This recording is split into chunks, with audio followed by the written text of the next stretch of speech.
Good news of the gospel of Jesus Christ from El Paso, Texas to the world and bringing you into God's presence. Experience the difference. You'll never be the same. Don't just watch TV. Watch Persistence Works Television Network, PWTN. Hello, everybody. Welcome to today's show. This is a blessed day, and I want to welcome you to this special edition of Global Politics Today. I am your host, Bishop Vincent. Hey, this is a program that we have put together to be able to enlighten us as believers and as Christians especially, but generally just anyone, no matter your religion, to be able to be in the know of what's happening in the global affairs politically, and to be able to look at nations and cities and states to get to know what's happening. Sometimes we do get to talk with government officials or even military officers. But today's show is a solo show. I'm going to be talking about Brics. In case you don't know what's Brics, just stay tuned because we have a lot to learn today to know where the world is going and what's about to happen in our world, even as it's happening. So once again, I want to welcome you to this show. This is Global Politics Today. We are focusing on Brics, and it's brought to you by Persistent Works TV Network. We are streaming on 14 different platforms from our TV network, PWTN, Persistent Works TV Network. We are streaming on Roku, on Fire TV, on Apple TV. We are streaming on our two apps, our Android app, our iPhone app. We're also streaming on our website, persistentworks.tv, and we are streaming on all the leading social media platforms, YouTube, Facebook, our two Facebook pages, Twitter, LinkedIn, everything in between. So wherever you're watching us from, I welcome you today, and I want to thank God for your life because I know you are going to be blessed. Help me share this video, especially if you're watching on social media. Help me share it. Copy the link, share in your page, share in groups you belong to, because it's going to be an eye-opener to somebody. And also, if you're watching us on our TV network, just invite somebody to watch. And by the way, this will be available as video on demand after this show. So once again, I'm your host, Bishop Vincent. Now, let's get to the point. So we are talking about Brics today. And for those of you who don't know, who are not maybe aware of what's happening in our world, what is Brics? Brics is the acronym for a couple of nations that came together to form this bloc. It stands for Brazil, Russia, India, China, and South Africa. Originally, South Africa wasn't part of it, but they later brought them in. So they became known as the Brics: Brazil, Russia, India, China, and South Africa. Now, before I really get into talking about the Brics and what they stand for and what they are trying to achieve, we need to take a pull back to have a backdrop of what even led to they wanted to form this bloc of nations or organization and what they are trying to achieve or accomplish. Now, before this, the preamble to this will be an introduction, so to speak, of what I call the unipolar world order. In case you don't know, and in case you are not aware of what it is, you and I have been living in a unipolar world almost as far as you've been born. I don't know how old you are watching this, but you know, for almost the past half century or more, we've been living in a unipolar world order. Now, what is unipolar? Let me give you a dictionary definition of what it is. In international politics and systems, a unipolar world order is a distribution of power in which, note this, only one state dominates the affairs, the economic, social, cultural, military, and influence over the globe. Let me read that again. It's a distribution of power in which only one state dominates the economic, social, cultural, and military influence over the globe. So what do we mean by the fact that we've been living in a unipolar world order, world system? It means that one world power, so to speak, the USA, or you say the Western world, which includes Britain, France, Germany, and all of those. So we can often use the Western world in a sense, or we can often use the USA.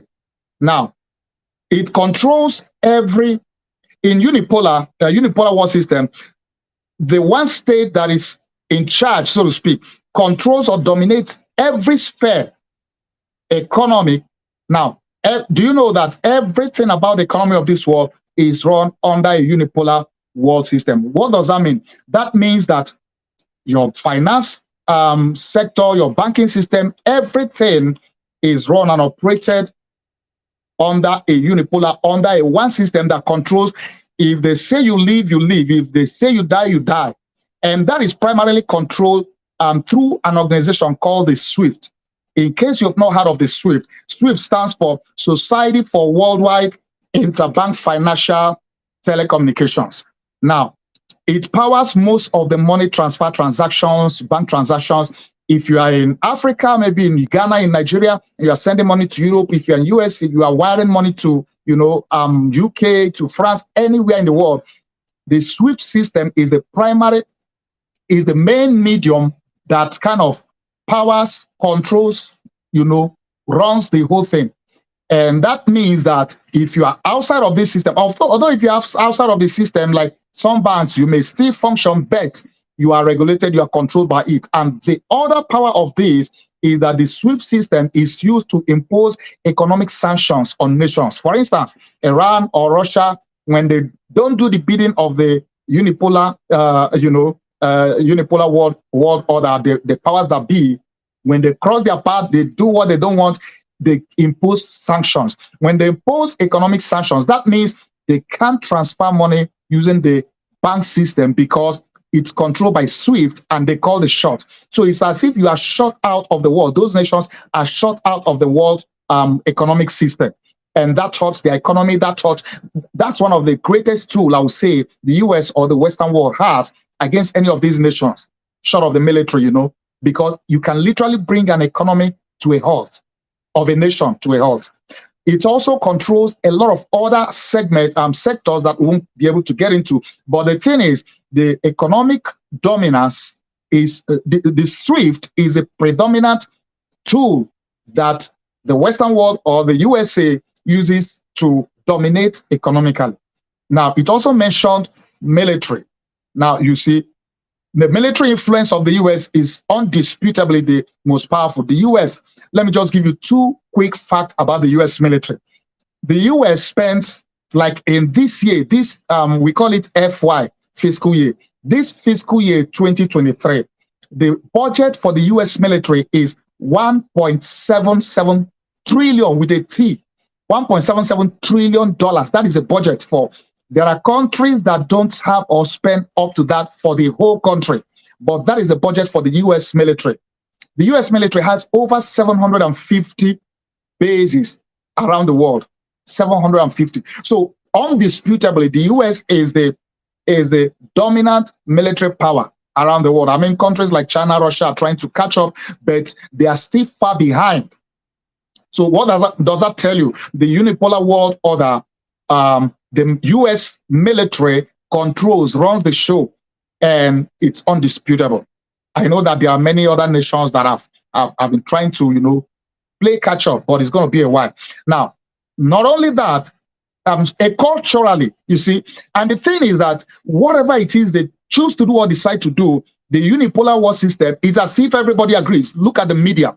They control the media. Whatever narrative they want the media, the story you hear to be, that's what, whichever channel you turn to, it's as if they all got the memo. And whatever they want to agree on, whatever they want to say, you can hardly hear a dissecting view because they are all part of or controlled by the same system.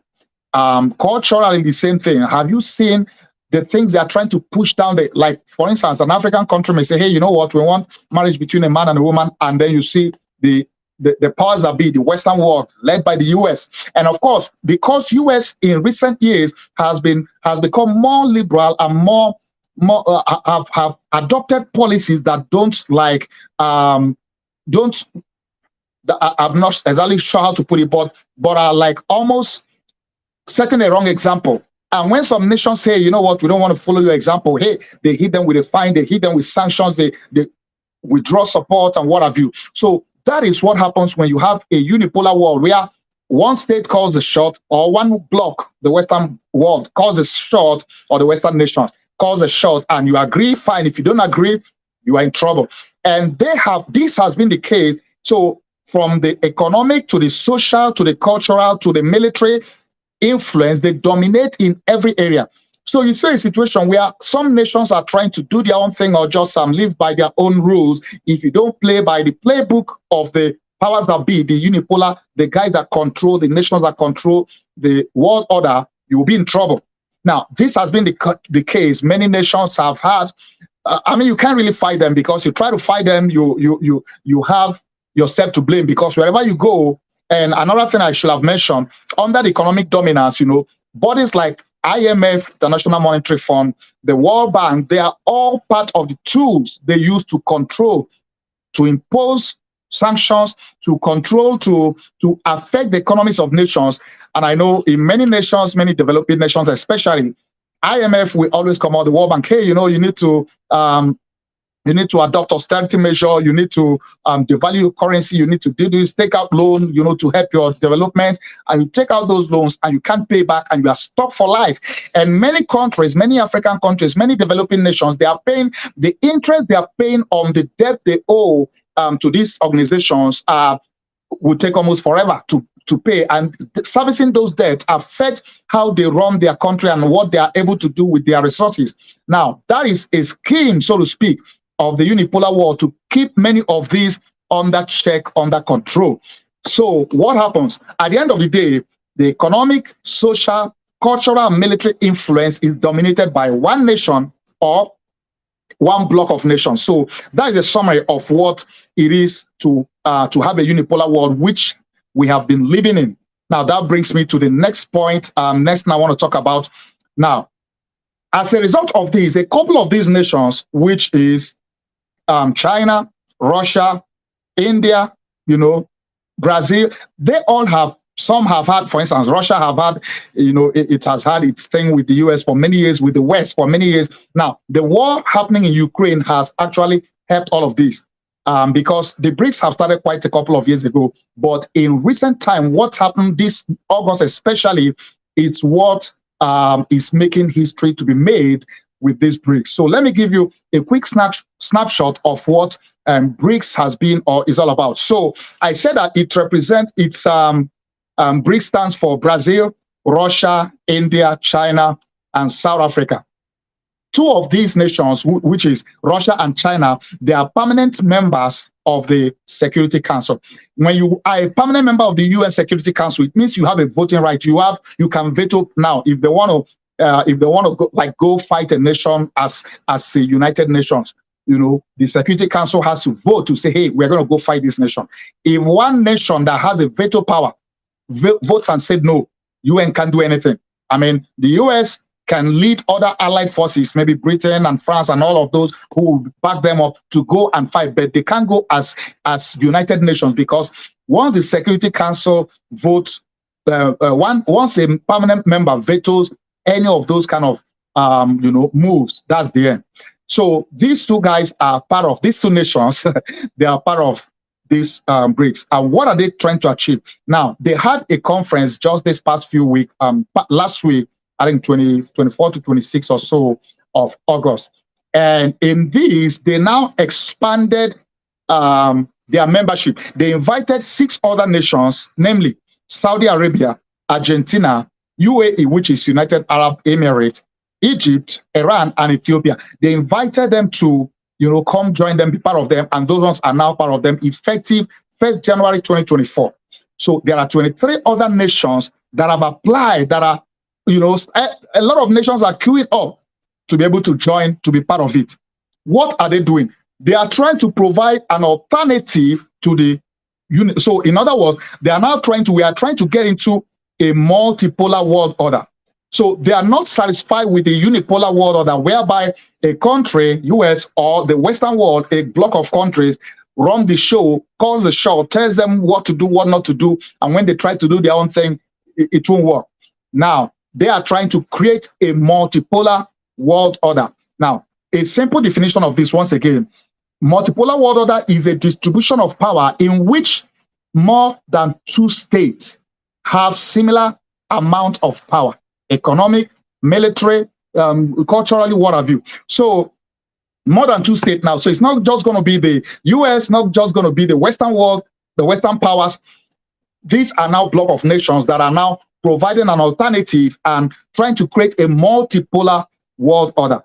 Now, it's interesting now, it gets interesting because by reason of the 6 additional members they have, let me give you a breakdown of this. They now have 37% of the global economy. Now, when you add the original, Brazil, Russia, India, China, and South Africa, then you add Saudi Arabia, Argentina, UAE, Egypt, Iran, and Ethiopia. They have a combined 37% of the global economy. Think of that. They also have 46% of the world population. That means almost half of the world population is under their belt. And they control, listen to this, they control 80% of the world oil production. That means that when you talk of oil, I mean, they even beat OPEC to it. 80% of the world oil production falls within these nations. And let me give you a quick breakdown. I'm going to play you a video before I continue this discussion. I'm going to play a video that gives more insight and talks about this, in a couple of ways, and then I'll come back to this. But before then, let me give a quick summary of the GDP of these nations, the BRICS members, the old and the new members, their GDP, because that tells you that, I mean, their GDP is 30 times more than US GDP or the West GDP combined. China has a GDP of 19.37 trillion with a T, trillion dollars. India has a GDP of $3.74 trillion. Brazil has a GDP of $2.08 trillion. Russia has a GDP of $2.06 trillion with a T, mind you. South Africa has a GDP of 339 billion with a B dollars. Mind you, these are all in US dollars. Now, for the new members that have joined, the 6 new members, Saudi Arabia has a GDP of $1.06 trillion. And we all know that they are the most powerful oil country in the world. Argentina has a GDP of $641 billion with a B, billion dollars. UAE has a GDP of 499, almost $500 billion. Egypt has a GDP of $387 billion. Iran has a GDP of $367 billion, and Ethiopia has a GDP of $156 billion. Now, all of these put together, they control 37% of the global economy. That's not a joke. So, as we get more into this, to have more discussion, to throw more light for you to get to understand what's happening, and a guy put together actually 15 ways in which BRICS is going to change the world as we know it. So I want you to watch this, and I'm going to come back to talk more about the different dynamics of what this amount to, what's going to be, and also how they are planning to dump the US dollars. Because, the dollarization of the economy, or world economy, means that especially oil, is traded in US dollars. So that means that you are trying to buy oil, even though you produce it, you use US dollar. That has been something that has been there for ages now. And that's one of the ways by which US exercises its dominance, its influence, economic influence around the world. But the BRICS is planning to dump that because, it's as if they are saying, hey, we've had it. We're going to use some other alternative. And only God knows how this is going to impact the US economy. Now, how this plays out in world economy, how it plays out in end time prophecies, how it works out, either things go as planned or things doesn't work out as planned eventually, whether they all coexist or some members is going to say, you know what, I think we are pulling out. All remains to be seen. So I'm not trying to give any kind of prophecy or prediction about what. No, I'm just giving us a layout of what's happening so that we as Christians get to know what's happening in our world. It keeps you informed. Even as a minister, it keeps you informed. So you know what's happening. Even when you want to pray, you know how to pray, and you are also in the know of how this adds up, even as we begin to look at the end times and the second coming of Christ. So watch this video, and I'll be back. You are watching Persistence Works Television Network, PWTN.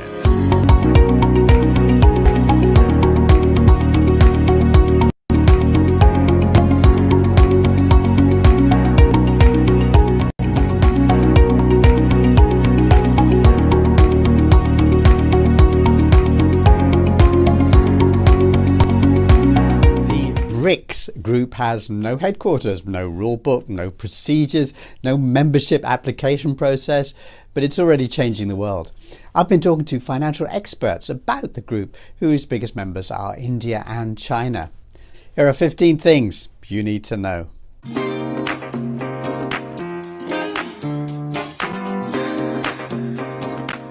Number one, for the first time, the US is set to lose its rich guy advantage over the rest of the world, as an expanded Brics would immediately have a GDP 30% larger than the United States and a much faster rate of growth.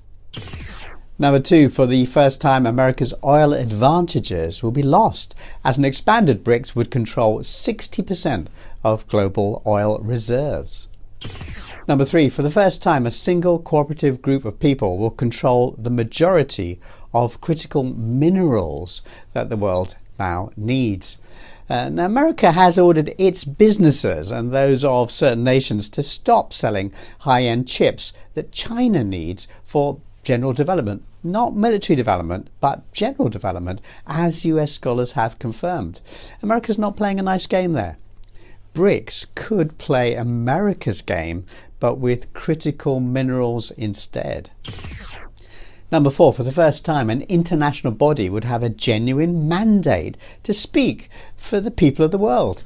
The 5 core members of Brics already contain more than 40% of humanity, and there's a huge queue of countries lining up to join, including Indonesia, another one of the world's biggest countries by population. In comparison, the US has elected itself the world's policeman, with just 4% of the global population. And in a related point, NATO has suggested itself as a global security body, but all the NATO countries put together have only about 13% of the world's population. Brics is already, before its new members join, 3 times the size of NATO.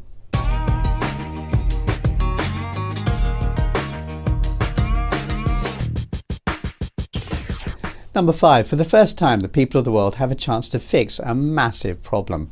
The global economic order is horribly distorted by the dominance of the US currency system. This has been a matter of frustration for decades.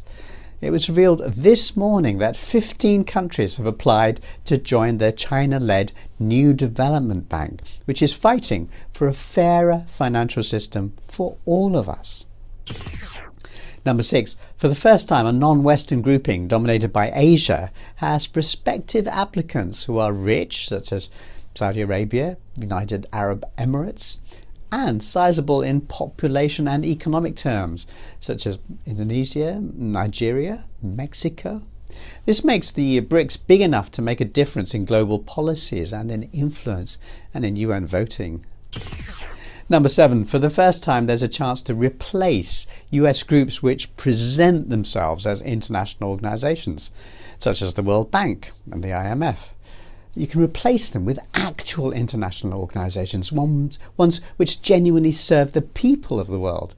The US and the UK recently blocked an international proposal to reform the global financial system, insisting that US-run bodies, the World Bank and the IMF, retain their power. Number 8, for the first time, there's a chance for the world to develop an alternative to SWIFT, the West's money transfer system, and replace it with a genuinely free and politically independent global bank transfer system that works for the people of the planet. Number 9, for the first time, there's an opportunity for poorer countries to stand together against the West's unfair and rather gratuitous deployment of unilateral sanctions and secondary sanctions.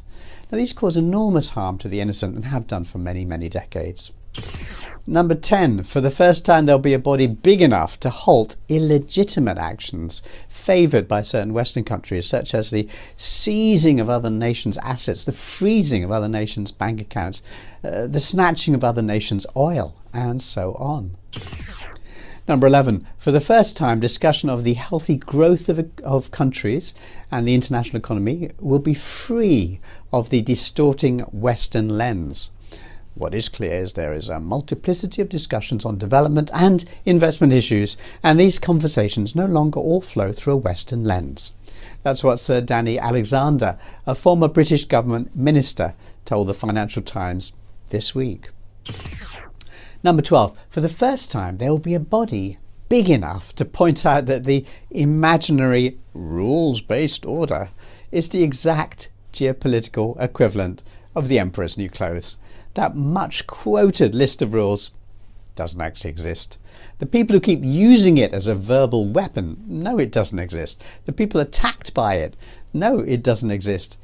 But who's there on the global stage who is big enough to say that? Now, finally, there'll be a body big enough to call out the US, which is far and away the worst behaved of all the superpowers. The US has refused to sign and or ratify at least 40 international agreements. Yep, I said 40, not 14, 40. And to sum up what I'm saying, consider this. For the first time, there'll be a body big enough to say no. No to a world where humanity's hopes for global peace are jettisoned, because peace is not the preferred choice of the military-industrial complex. No to the promotion of a system of governance where leaders insist it's right to spend more on guns and the military than you spend on healthcare. No to a world where people cynically weaponize concepts like human rights and democracy and freedom to demonize developing nations. And above all, no to a world where one country has to be first, has to be exceptional, has to be number one, has to be ahead of all other countries, just because that country says so. We must be number one in the world to lead the world in the 21st century. It's a simple proposition. That's just wrong, and we all know it's wrong. Now we have a chance to build a better world, a fairer world, a safer world, a multipolar world.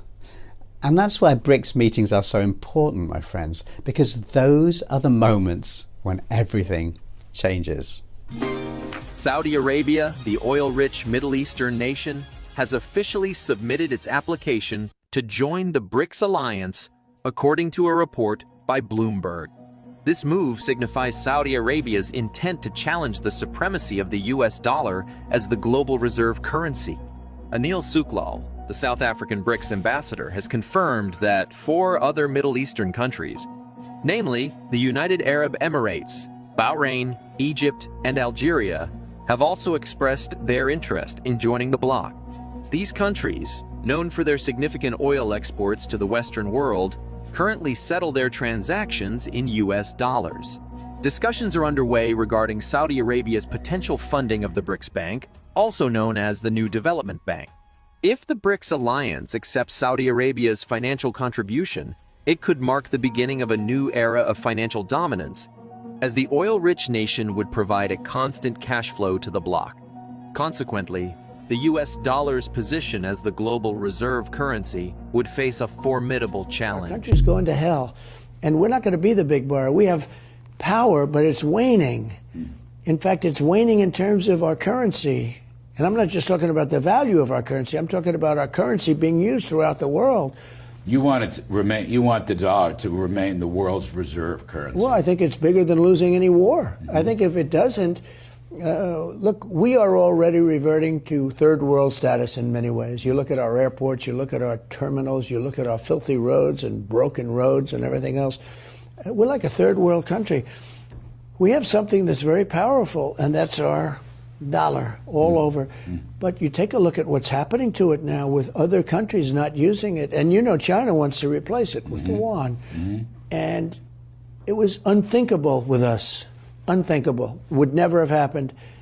Now people are thinking about it. That could happen.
stock exchange today, and I asked the traders their thoughts on the BRICS countries coming together to create one centralized currency to replace the US dollar as the world reserve currency.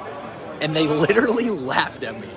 About 90% of the foreign exchange transactions involve the US dollar. It absolutely dominates. Yeah, but Taylor, the BRICS countries are going to back their currency with gold. Good luck backing your currency with gold that the US owns 2 times as much as all of the BRICS countries combined. And yeah, Vladimir Putin and Xi Jinping, they're going to be able to make unanimous economic decisions. Okay, even if this was a legit thought, it isn't. The world reserve currency doesn't change overnight. The US passed the UK as the largest economy in the world in 1916, and the US dollar didn't become the world reserve currency until 1944. And it took a world war to change it. Let's put this one in there. Watching Persistence Works Television Network, PWTN. All right, welcome back. Well, you're watching Global Politics today, and today we are focusing on the BRICS. Now, this is a show, a TV program that we bring to you on Persistent Works TV network, where we look at different nations of the world and we look at different series of states, focusing on one nation or one state at a time to know what's going on in those nations and their policies and how that impacts our world or even its role even in end times. Now, today we are dealing with the BRICS. And if you watch that video, those video clips, you will agree with me, there are different dimensions to this whole thing. Now, while I'm not really kind of like agreeing with everything that the guy that listed 15 ways it will change the world. Now, we don't even know how this will turn out, if it will be a success to exactly do what they plan to do, or if it would be just one of those ambitious goals and dreams that strange bedmates will never even be able to get together. Only God knows all those details, but there are things I want to bring to your attention. I want to address as a result of this video, and as we continue this discussion. Number one is the dollarization of the economy, world economy. US doesn't joke with the fact that the world trades in US dollars. And you can hear President Trump right there in that interview pointing it out. You can also hear Joe Biden talking about the fact that US has to be number one. I mean, America doesn't joke with, doesn't apologize for that. And I'm not here to say that's right or wrong. Being an American myself and the US military, and I thank God for the US military, for the US as a nation. I thank God for all that God has used them to accomplish over the years. Of course, there are many things that they have done as a nation that has not been exactly good or perfect. But you see, there are many areas in which US have helped to really stabilize and make the world to be a more peaceful place. And you may disagree with that. And there are many areas, of course, where we know that they've also caused more trouble. And there's always two sides of the coin. So, but that's not the purpose of this. I'm not here to defend us or the US also. But the truth is that they have been the unipolar world and have controlled the unipolar world order that we have all been and lived in over the years. But the reality is that countries like China, Russia, especially, and then maybe Saudi Arabia, Iran, they are not happy with that status, and they are not happy with the fact that dollar has so much power that they have to pay for the oil they sell or they buy or anything they buy in dollars. Do you know that many of the wars that have been fought, of course, there may be the aspect of terrorism and all of that, but at the back, at the base, at the root of most wars have been the fact that oil and dollar have been at play. The heart of some of the wars, Iraq war, even Libya war, because these are wars or nations that, but left for themselves, they were planning to have an alternative to the dollar in selling their oil. Iraq and Libya especially. And now US doesn't joke with that. So when you try to replace the dollar and that plan goes far, it seems as if the US has a way of wanting to stop it by all means. But we will live to see how this plays out. We don't know how this all will play out. But the fact that the BRICS now control 37% of the global economy, they control 80%. I read 80%, even though the guy on the video says 60%, whatever it is, between 60 and 80% of the world oil production. That means that it may not be business as usual. If they get along well and their plans succeed, over time. If you watch that draft, that breakdown of the forecast that played in that video, you will see that by year 2028, the BRICS versus G7, you will see that there's going to be so much disparity that already the BRICS is already overtaking G7 or even G20. But by 2028, there's going to be a clear dichotomy. It's going to be so clear. The margin is going to be so wide because they have the population, they have the oil economy. I mean, talking of BRICS, they have the population, they have the oil economy, and mind you that, and they have the population, they have the global economy. I mean, 37%. Mind you that there are other nations that have queued up, that have put in application. 22 or 23 nations already are on standby. So by early next year, maybe many of them may be accepted, and that will mean that they may be the biggest bloc among other, world bodies that have different interests. So the issue of the dollar is a key reason, I believe, why they are trying to come together. And we know China has had, this is another takeaway from this whole thing. BRICS might have a lot of nations involved, but looking at it objectively, it also seems as if it's China's game plan for world dominance and to overtake the US. China, of course, Russia. Now, we'll get to Russia later. China is not happy with the fact that US is the world power, controls the world economy in a lot of sense. The dollar, everything is in dollar. They have worked tirelessly for years to overtake that, to change that. So BRICS may now be the platform on which they are able to do that. Because if that succeeds, that means that the world is not going to be trading in US dollars as much as it is now. It's not going to be the global reserve currency. I mean, you can see the concern that world leaders, President Trump and President Biden, you can see the two key propositions or points and concern they raise. That is a typical America. America wants to remain number one. America wants the dollar to remain number one. And the global, the heart of the world economy.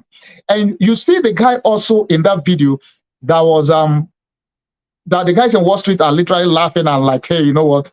They can keep dreaming. So it's true that some of these guys don't think it's something that will happen today, but maybe the groundwork is already being laid for dollar to be dethroned. So I wouldn't think they should really dismiss this with a wave of hand, because guess what? Nothing lasts forever. Once upon a time, the Roman Empire ruled and controlled the world and dominated the world for many years. But guess what? Not only if you read the Bible, if you read history, there have been kingdoms that have come and gone, and there have been rise and fall of empires, of kingdoms, and what have you. So nothing is impossible in this life, So I would think that the US should get its act together, and that starts from having the right leadership. When you have the wrong leadership, a lot of these things, in fact, it can get even worse. The days of US glory and US power and dominance may be over. The days of the Western powers and their dominance and their control of the third world may be over. BRICS seem to be providing an alternative for that to happen. So China's desire for world dominance and to be able to overtake the US seem to have found an expression through the BRICS. We will live to see to know if this will work out as planned, but we never know. Now, the other aspect about this is the Ukraine war and Russia.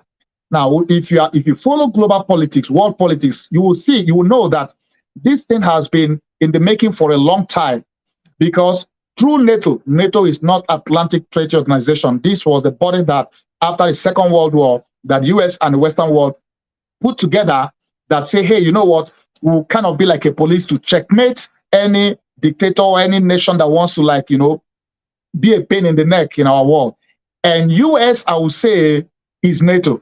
US funds it militarily, financially, and all that. Most of the European nations that are part of NATO, they don't really do much, which was why when President Trump was in office, he pushed them, he pressured them to step up to do more, contribute more resources, more, military-wise. Because most of the European nations don't pay attention to their military, they don't pay attention to all of that. So US, I would say, has been the backbone of NATO.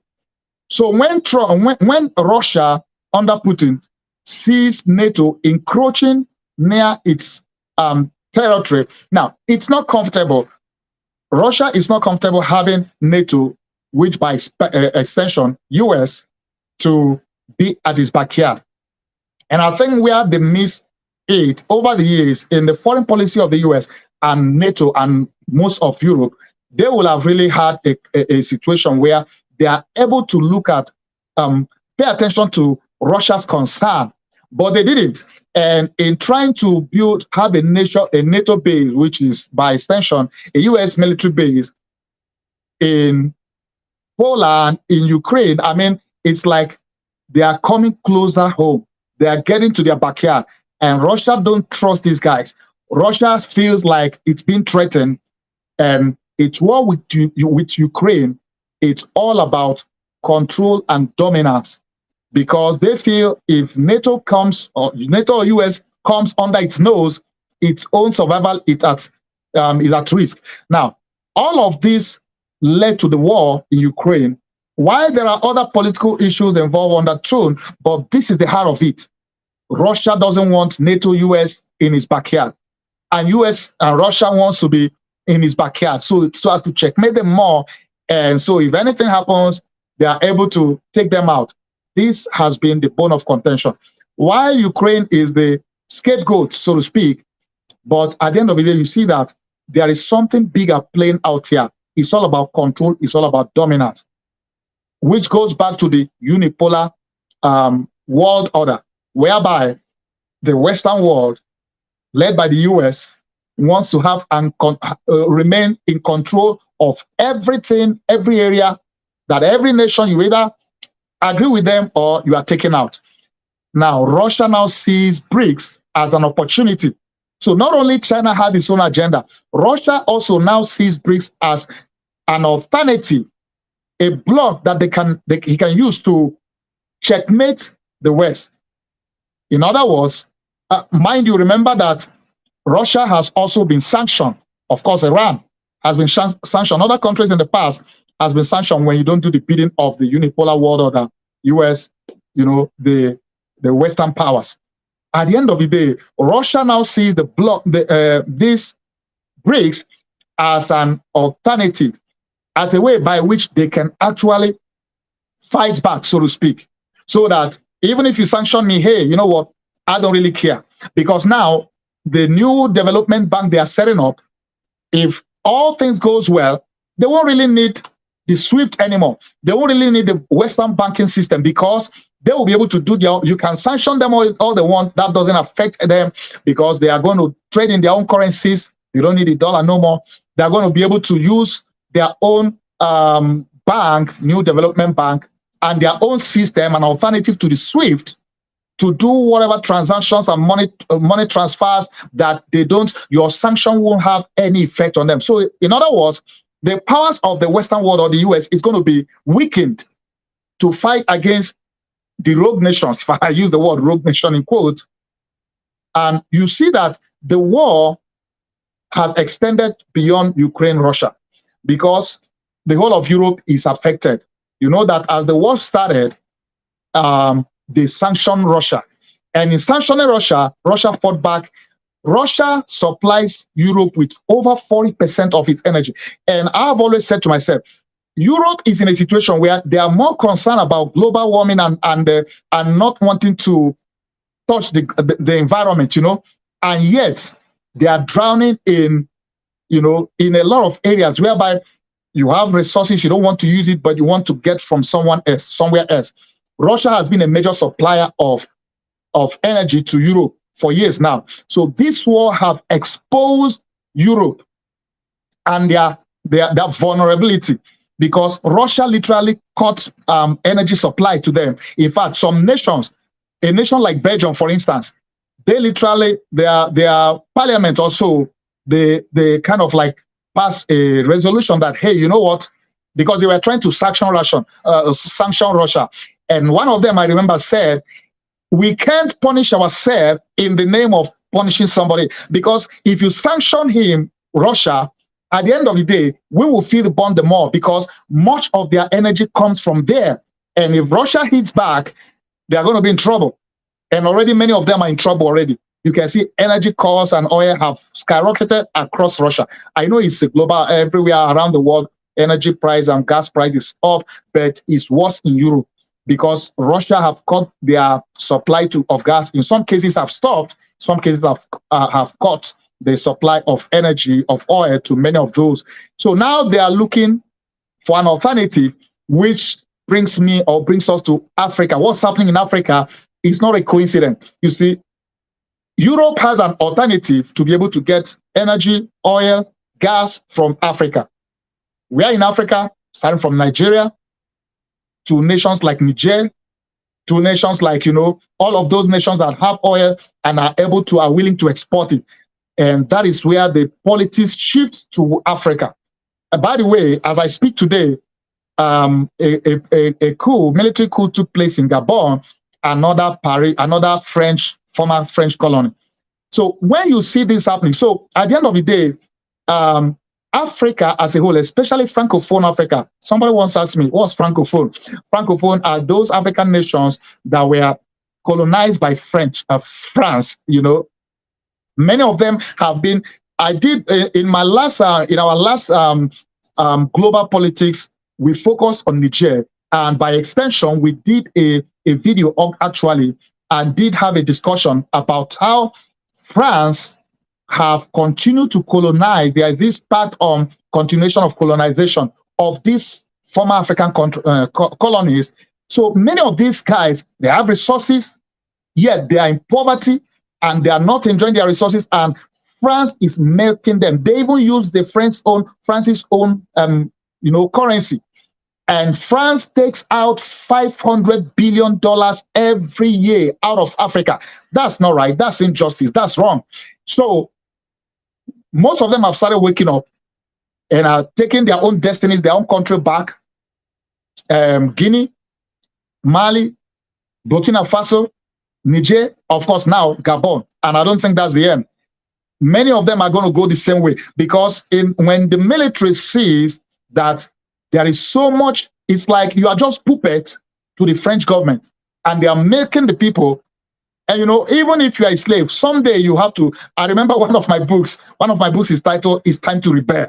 Although I talked about the spiritual aspect of where the devil keeps people in slavery and you are in captivity, he's doing whatever he wants with you. A time comes when you rebel against the enemy's oppression, slavery, and come to the point where you are able to accept God's grace, God's gift of salvation, of redemption, and freedom to free yourself and to get off the slavery of the enemy.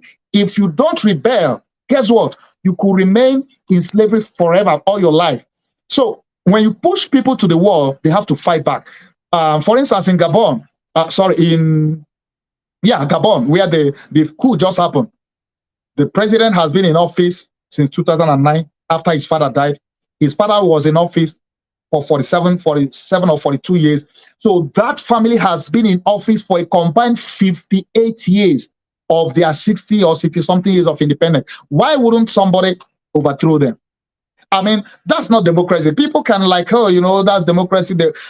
And a country like Nigeria have no moral right. Nigeria's president, Bola Ahmed Tinubu, and also ECOWAS, who also has ECOWAS, has no moral right to challenge those who overthrow government in their country because he came in an illegal way. He stole the mandate. The mandate of the people is not Bola Ahmed Tinubu. He stole the mandate.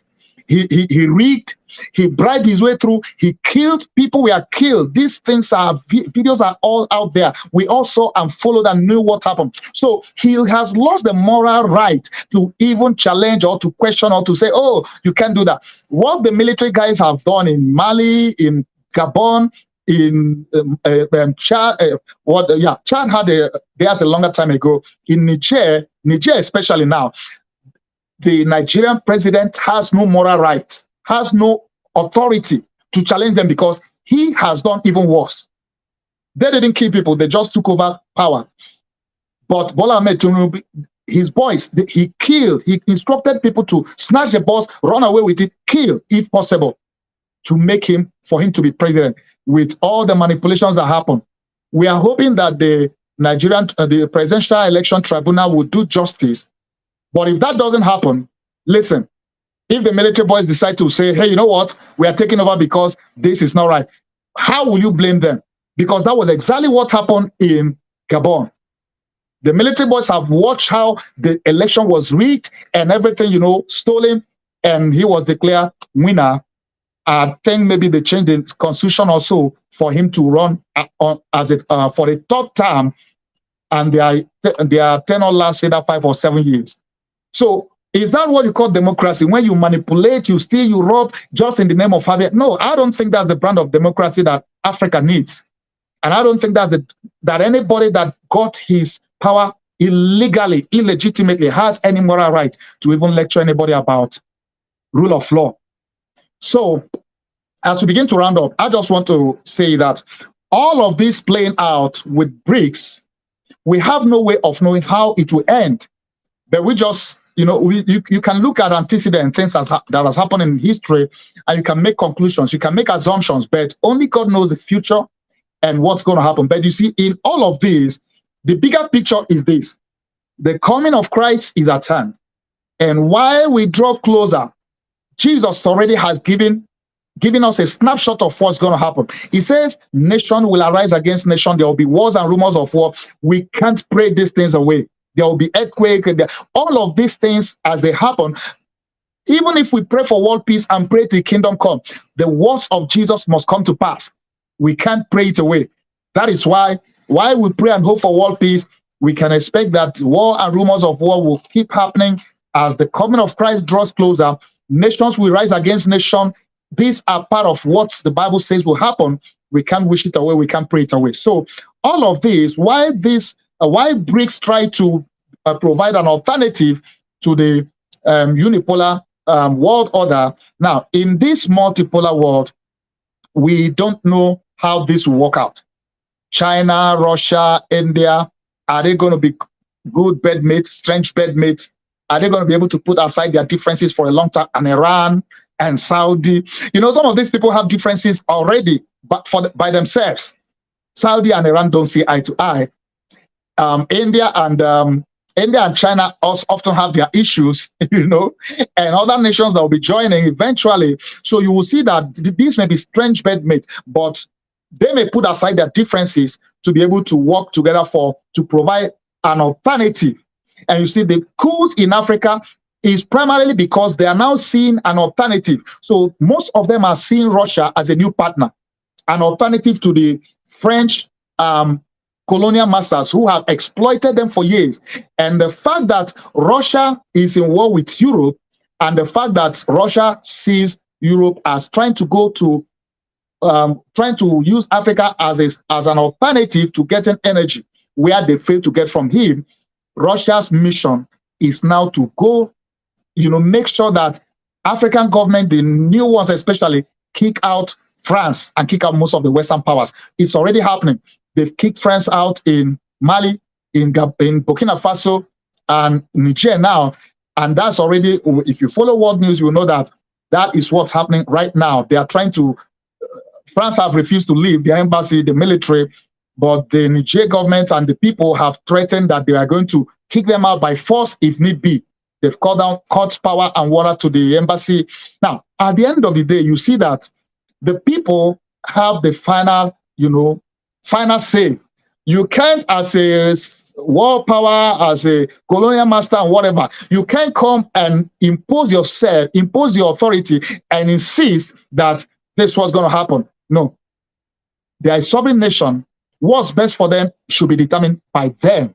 You can come as a partner, not as is a colonial master. That was in the past. So now Russia is providing serious backup, economic and military. If you don't know, there was a recent Russia-Africa summit that happened recently.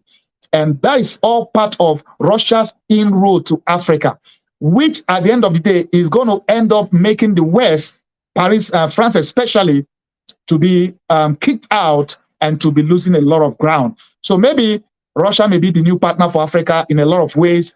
And there are maybe many of these countries, we may be seeing more coups whereby they're going to say to the West, we don't need you anymore.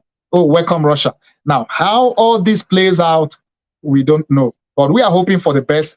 So I just wanted to share some of this to let you know, for those of you who maybe you've been hearing about BRICS, you don't know what it is or how it plays out in world economy, in world politics, and also how it's even intertwined with end times and as we await the coming of Christ. But I believe we as Christians, believers, even as ministers, we should be in the know. We shouldn't bury our head under the sound like the ostrich and pretend that all is well. Oh, I don't really care what happens. No, we need to care. We need to know. We need to be aware of what's happening in our world. That's why I bring this global politics edition to our TV network. So I'm hoping that you have had some insights, and there are discussions. There is always different views, opinions.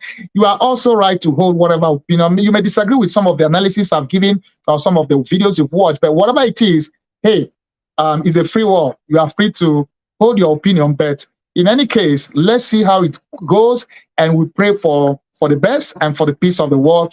And I believe that God has the final say in all that happens in the world affairs. God has the final say. God is going to come. His end time plan for humanity, for mankind, is at play, and is going to play out no matter what. Even these nations and world leaders, many times they will actually be acting out the script that God himself has put in place, even without them knowing it. So we should rest and trust in the fact that God our Father, he has the final say. He knows what we can't give him a breaking news. Everything that is happening, God is aware. It's not a surprise to him. But I believe personally that all things is still going to play into the overall scheme of God and his end time plan for us, for humanity, and for us as believers. So this all means that we should get closer to God, stay more connected with our God, be prepared, because all these are pointing to one fact or point, that the coming of Christ is getting closer. We don't know when and how, and we don't know how close it is, but the world affairs tells us that he's almost at the door. That means we should be ready and we should be prayerful, because Jesus is coming soon someday. Well, I hope you've been enlightened, blessed, and inspired by today's edition on the BRICS. So join me next week in another edition as I talk about or bring to you another interesting nation that we'll be talking about in global politics today. Focus on whatever we'll be focusing on next week. So find out. So, well, thank you so much for your time. Please do share this video. Let it be a blessing to somebody. Let it open the eye of someone else. And I will hope to see you again next week. Remember, we do have our online Persistent Works online prayer that comes every day, daily, Monday to Friday. So do join me Monday to Friday. And also, if you have not followed my book series, I do have Persistent Works book series that comes every Tuesday. I talk about my books. So don't miss out on that too. If you miss out on any of those, you can always watch on video on demand session of our website, of our app, and on Roku, Fire TV, Apple TV, or you can just scroll down my social media page and you can find and watch them. Now, on every Thursday, I do have guests that I invite to talk about their work with God and their experience, their success, and how we can glean from their experience. So don't miss every Thursday. Interesting guests I do have. They will be a blessing to you. Well, let me encourage you, invite you to download our app. If you have not downloaded our Persistent Works app, you are missing out a lot. Please download our app. My goal is to have 100,000 downloads. We have over 12,000 so far. We still have a long way to go, but before the end of this year, I'm trusting God will get there. So help us get there.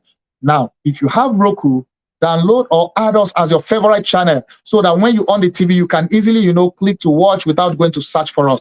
Add us on Roku, on Fire TV, on Apple TV. Now, follow me we have a presence in all the leading social media platforms. So subscribe to my YouTube channel. If you're watching this on YouTube and you have not subscribed, subscribe to my YouTube channel. Now, follow me on Facebook, on Twitter, on LinkedIn, on TikTok, on Instagram. Follow me across the board. My goal is to have 1 million followers this year across the board, and we are getting there. We have over 100,000. So do follow me across the board. Glory to God. Well, every other announcement I'll be bringing to you in other editions tomorrow also. So for now, I want to thank you for your time, and I hope you've been blessed by this edition of Global Politics Focus on the BRICS. So let's keep praying for our world and for our nations and for the body of Christ, and we trust that is going to end in praise, and God has a final say. Don't let this give you high blood pressure or sleepless night. Trust God. God has a final say. The future is in his hands. He says in Jeremiah 29:19, I know the plans I have for you, plans of good, not of evil, to give you a hope and a future. So trust your future into the hands of God, and you will be just fine. So once again, I want to thank you for your time. Remember, persistence works. I'm your host, Bishop Paul Vincent, and you'll be watching Global Politics Focus on Brics on Persistent Works TV Network. Thank you so much. God bless you. Remember, persistence works. Amen.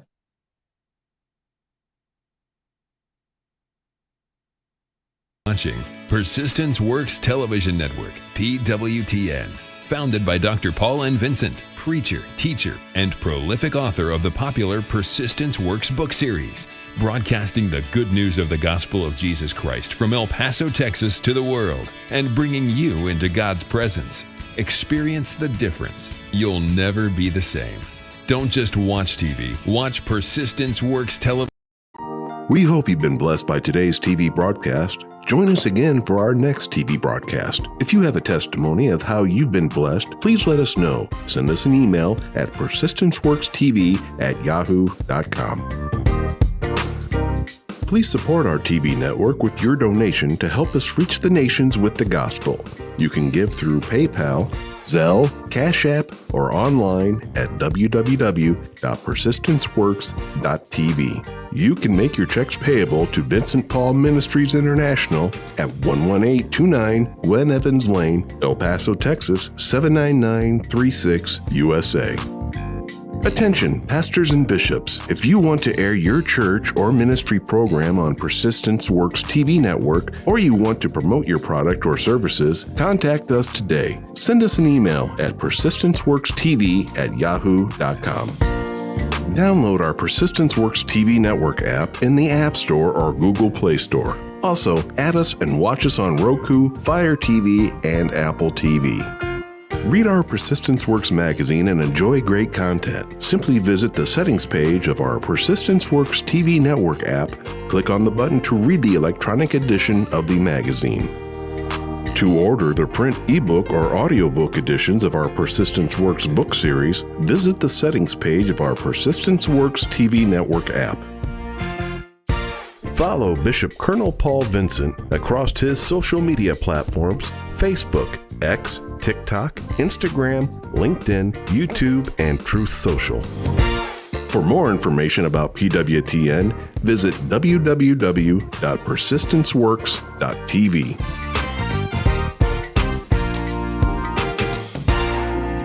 Inspiration and motivation to reach your dreams in life? Are you trying to overcome discouragement? Do you desire a deeper spiritual walk with God?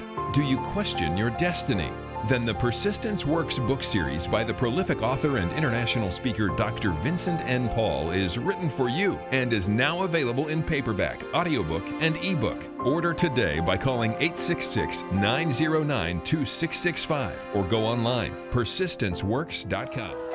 If you need that salvation, if you need that forgiveness, you can receive it tonight. Shout hallelujah. The anointing breaks the yoke. Hear Dr. Paul N. Vincent preach the anointed word of God that changes lives and brings salvation, healing, and deliverance. Invite him to minister in your church, conference, or crusade. Also read his life-changing books in the Persistent Works series. For more information about inviting Dr. Vincent to minister or to order his books, visit VincentPaulMinistriesInternational.com. Dr. Paul N. Vincent, internationally known author and preacher, invites you to his annual Persistence Works Holy Land Tour in October and April. These memorable trips throughout Israel include visiting historical sites in Jerusalem, Nazareth, and Bethlehem, as well as the Sea of Galilee, the Jordan River, and many more. Your travel package includes round-trip airfare from Houston, Texas, and Lagos, Nigeria to Tel Aviv, first-class hotels, 2 meals a day, air-conditioned buses, and Israeli Ministry of Tourism approved English-speaking guides. For more and to register, visit VincentPaulTours.com today. For more information about PWTN, visit www.persistenceworks.tv.